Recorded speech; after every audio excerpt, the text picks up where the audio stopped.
Bakit ba ang init ng dugo mo kay Joseph? Ma'am, triple X ako eh. Anong triple X? Ex-military, ex-security guard, ex-convict. Okay.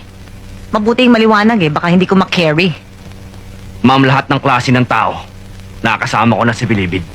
Pero talagang wala akong tiwala dyan sa Joseph na yan.